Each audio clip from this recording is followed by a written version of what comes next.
Lods idol, yan mga lods, tapos na yung ginagawa kong bagong kubo dito na picturan. Ito mga lods, konkreto to, semento. Ginawa ko lang na parang kahoy na tabla.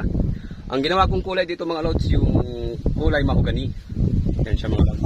Tapos itong poste niya na konkreto din, chocolate brown ang aking tinimpla para hindi siya kakulay nung ating mahogani. Yan mga lods. Tapos ko nang nahaspihan. Yung kasama ko na lang yan sa Madurable mga lods ang naglalagay nung design dito sa pagitan ng parang crack ng kahoy na itim. Yan mga lods. Sige mga lods, hanggang dito lang aking video na ginagawa. Stay safe always. Dito ang aming pasyalan mga lods. Overview sa Nawan.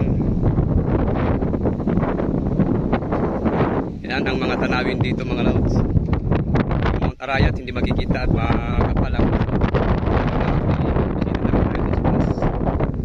ayan sila. Sige mga lods, hanggang dito na lang. Goodbye sa inyong lahat. God bless all of us. Bye bye.